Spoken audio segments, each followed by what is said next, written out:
I see this so often. I always express how I feel, but they don't really listen. Don't nobody listen. And so since they not listening, I'm not saying anything. Okay, true. But you see what happens? They not listening. I'm not saying anything. Now I'm big mad. I'm big mad at the fact that you're listening. And I'm big mad that I still got to keep it on the inside. Girl, say it anyway. Girl, say it anyway. Girl, it's been far too long. Where you been? Don't ask me where I've been. Where have you been?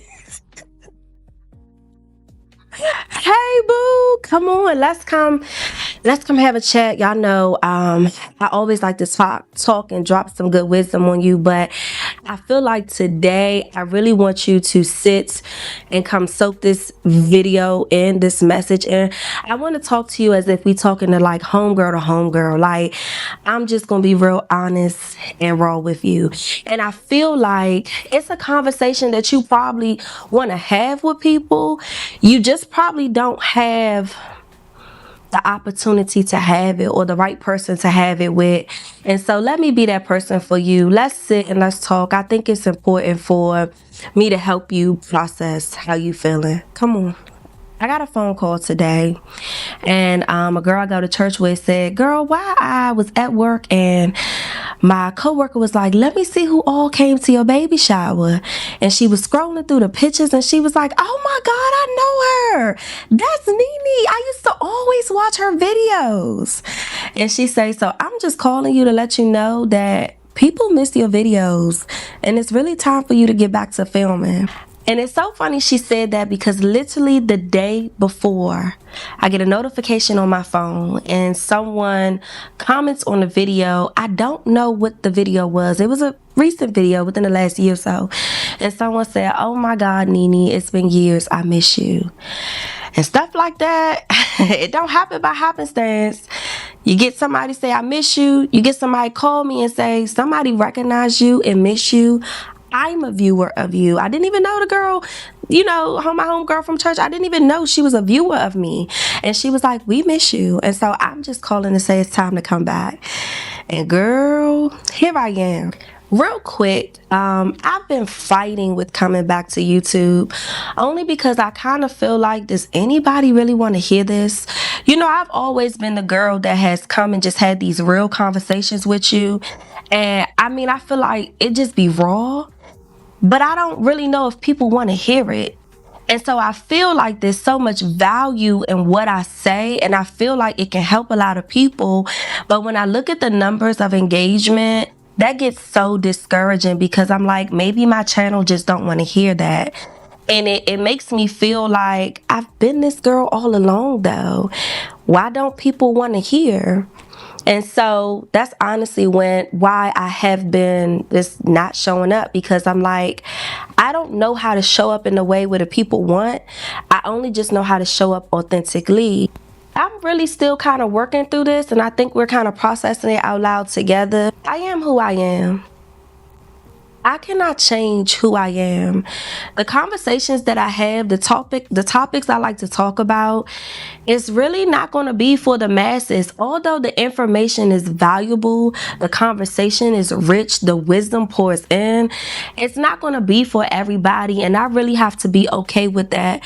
What I do know and what I have learned based on the videos that I put out so sporadically, they touch a lot of people's spirit. If it's only 24 people in the commenting, I impacted 24 people. And so when you look at that, I think that actually is pretty big. So my prayer is that I impact 24 people or more today. Okay. For those of you guys who don't know, I'm a mental health therapist. I'm a clinical mental health therapist. What do I mean by that? I assess, I diagnose, and I treat mental health disorders. But I have a clinical background where I understand the depth of mental health disorders, the symptomology, and I understand clinically how it impacts a person's behaviors, a person's mindset, a person's emotions. And I see it on a deeper level, especially as it relates to trauma, because I'm specialized in trauma. I hope that makes a lot of sense. I hate trying to explain what I do, but the reason why I bring this up is because when people come to me and they're dealing with depression and anxiety, when life has just gotten in their way and it is hard for them to function, I listen intently on what is happening, what is going on. I observe a lot of behaviors just through my listening. But then one of my greatest skill sets is that I like to track thoughts. Typically, when a person is speaking and I listen to them, I can learn how their brain is working, how they're seeing the world. And typically, I know why they made a certain decision, why they're straying away from making a certain decision, what's the problem that's blocking them from doing and feeling certain ways. I'm just not only trained in that, but I'm gifted in that, right? And so I just kind of want to talk to you guys because a lot of reasons why we struggle, whether it be just us being dissatisfied, whether it be we just dealing with a lot of guilt or self-blame, whether it be we are just overly worried about something, cautious or fearful, I feel a lot of that is because people fail to express, let out, verbalize, recognize, acknowledge, pay attention to how they're really feeling. I don't want to come talk to you as like a clinical therapist, right? Like it may show up in the way I speak, but I actually want to relax and I kind of want to talk to you like a homegirl, right? I kind of want to talk to you as if like we're just friends and something I just follow me a little bit. I think a lot of the reasons why you are dealing with some of the things you're dealing with is because you fail to just open your mouth. You fail to open your mouth. And I think that a lot of times, not only do we fail to open our mouths, we fail to even connect with what we're dealing with, connect with how we're really feeling. We fail to even draw that connection. In therapy, I introduced something called the emotion wheel, right? And I'm just going to pop it on the screen so you can kind of see it. This emotion wheel, on the outermost layer, it shows like your basic emotions. So you're sad, you're happy, you're fearful, your joy, your disgust. It shows that, right? And then it goes in with other emotions in that category. The goal of the emotion wheel, though, is to help you first identify the surface level feeling, but then it gives you deeper emotions that typically fall under that category that helps you really describe it. So when you say, I'm sad, okay, you might be sad, but give me another word for sad. And you may say, oh, I'm actually really hurt, or I feel really disappointed. Does that make sense? It helps you narrow down the emotion. And so I use that a lot, y'all, because people they're not in touch with how they feel. And I just encourage you, like, get in touch with how you feel, man. We are avoiding so much on just sitting with ourselves and going within to develop that awareness. Like, we avoid it so much. And I think that because we're getting older, there is a mandate. I just hear me out. There is a mandate for you to be able to connect with yourself and articulate how you feel. I understand if you've never been taught. I understand if you've never witnessed it around you, but you cannot sit in your own ignorance. It's not okay. And I don't want you to think it's okay. And so when we talk about just kind of the problems that you're dealing with and you not being connected to yourself, I want you to spend some time to even say, how do I really feel about this situation? Like, what are the feelings I'm feeling right now? And please be mindful. Sometimes, y'all, we feel way too many emotions at the same time. And even that is extremely overwhelming. And typically when that happens, we like shutting down, or we just like avoiding it, or we go with the easiest emotion that's able to be emoted or expressed, right? So let's just say I'm irritated. Let's just say I'm frustrated. Let's just say I'm confused. Let's just say I'm scared. Let's just say I'm lost. All of these emotions I'm feeling, the easiest for me to express is irritation. No, whatever. I just shut down. It's easy. It's easy because in order for you to say, I'm scared, it causes you to like really tap into. And unfortunately, I think society and families and just the way of the world has taught us that those emotions, like your most vulnerable ones, are like the weaker ones. Like you're not strong enough. You ain't put together enough. Why are you feeling that? Like, let's kill all of that. Like, let's kill. No emotion is a weak emotion. It's simply just an emotion. Period. And so if I could just lend that to you, like, take a moment to first just identify, what am I feeling? I don't care if something happened, whether it was a situation where typically when we have feelings, it's from a situation. Something has happened and we got some feelings behind it because we've perceived the thing. We've thought about it. We've got an understanding of it, and now we got a feeling. And so whatever the situation is that's going on in your life, you know what I'm saying? I just encourage for you to get in touch with your emotions, man. Take some time to really like identify, what am I feeling? And if you're feeling a lot of emotions, okay. At least you now know, when I feel a lot of emotions, this how I react. And or this situation causes me to feel all of this. And or I feel this one emotion, now this is what I can do about it. This how I want to handle it. Whatever it is. Here's the second thing I want you to understand. Take the power away from other people validating or affirming whatever your lived experience is. You know, a lot of times in therapy, when people come and they talk to me and they tell me about a situation that they just have so many feelings about, is, let's just say if it's about a person, I'm often listening like, did they say something to the person? Or if the opportunity presented for them to say something to the person, how did they handle that? I'm often listening to that, right? Let's say there's something that somebody did and you're kind of talking about it. A lot of times what stops people from actually expressing their emotions is because they take this mindset that, well, if I say anything, they're not going to say, they're going to either deny it, they're going to either have an excuse for it, they're not going to apologize, they're not going to hear me. And so we base the truth of our lived experience on how someone is going to respond to it. So whether I express to you how I feel is truly based on how I think you're going to respond. I need you to take that power back away from people.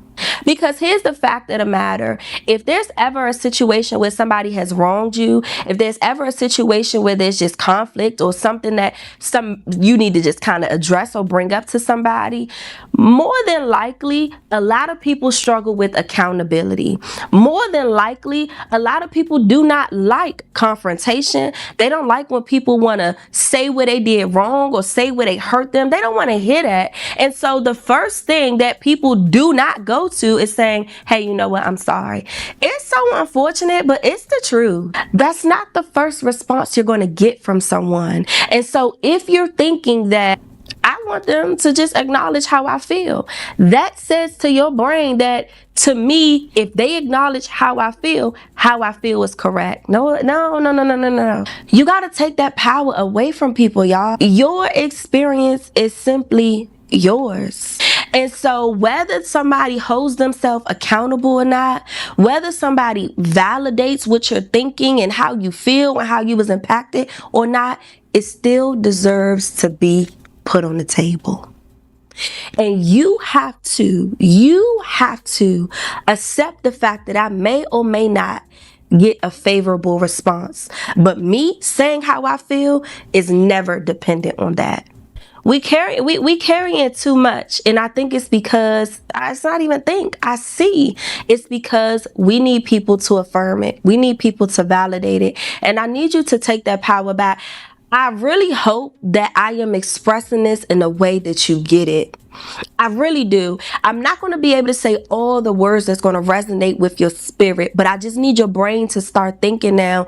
You're going to have to understand that your lived experience, your feelings, how you was impacted by something should never be dependent on if somebody validates it or not.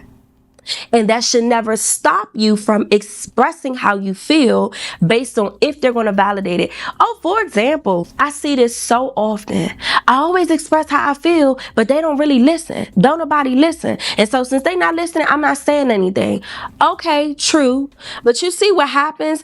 They not listening. I'm not saying anything. Now I'm big mad.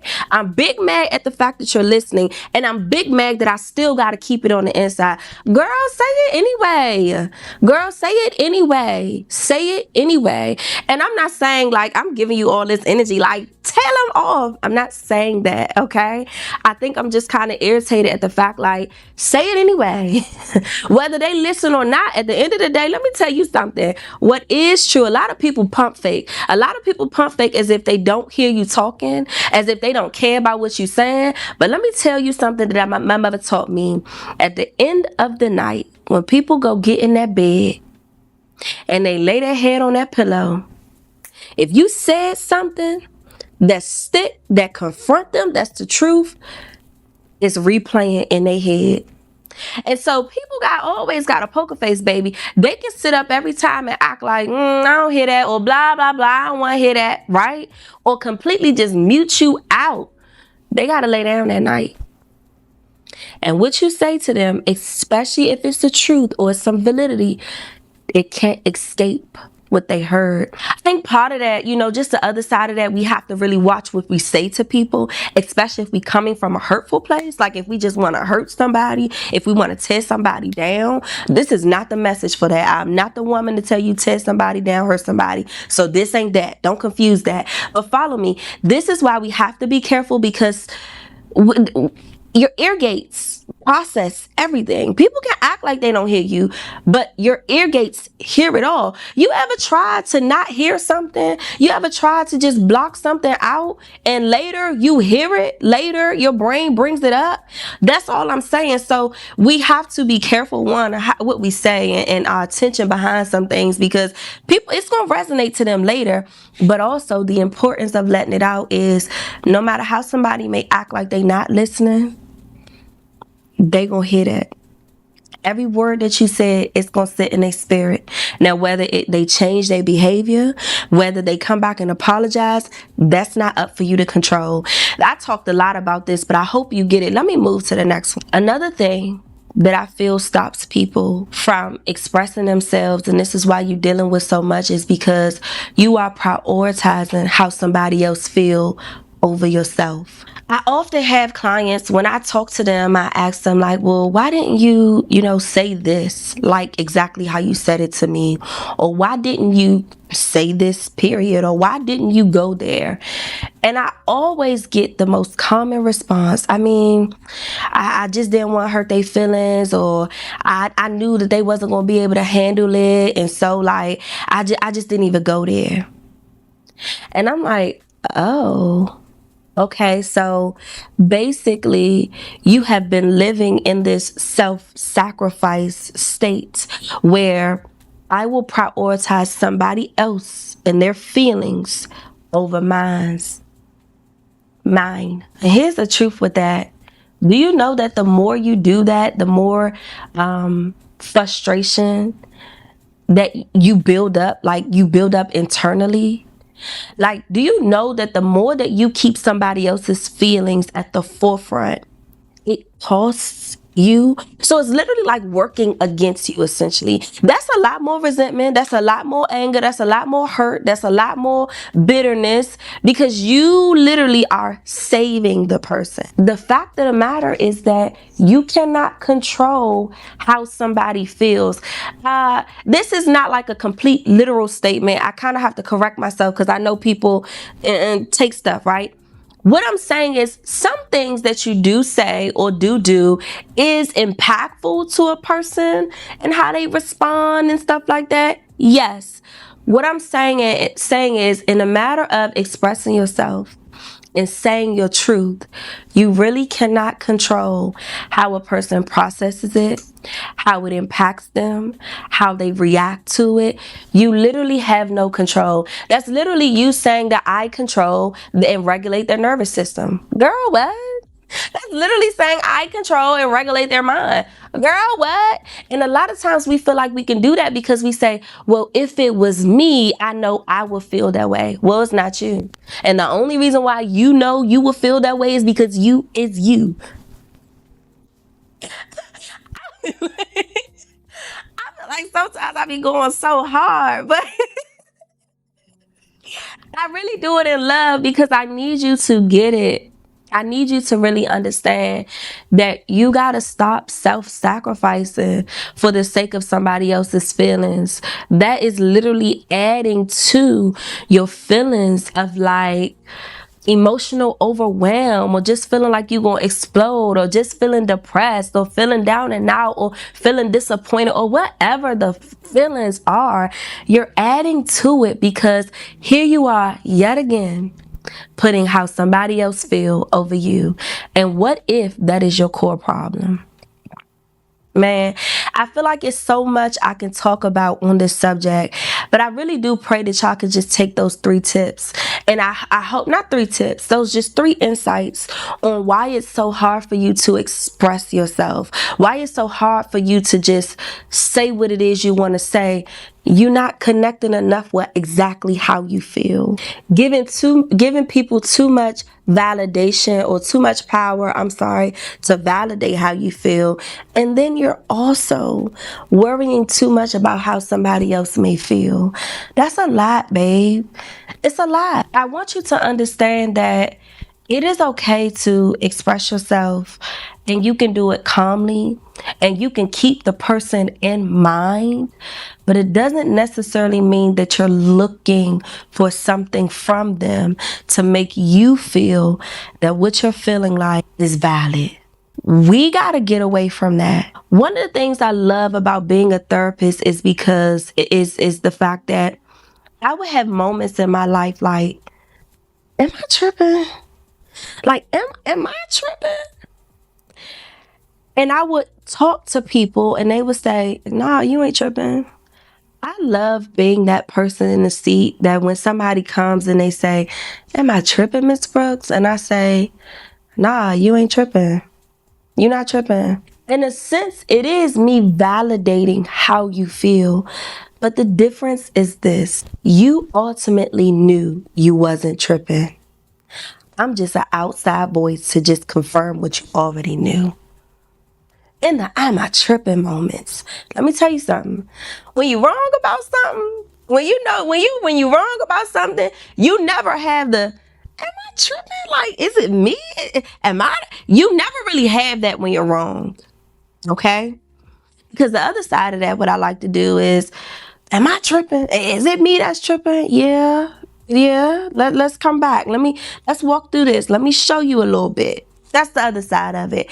But I'm just talking about when you deeply impacted or affected by something. A lot of us are just missing that whole validation of like, am I tripping? And I think that just because a lot of people don't agree with you, or just because the person that you have the issue with is not agreeing with you or pushing back on you, does not necessarily mean you're wrong. And all I'm simply saying, in order to help yourself feel a little bit better, you need to learn how to use this mouthpiece that the Lord gave you. This can be a situation at work with a coworker. This could be a problem you had with a friend.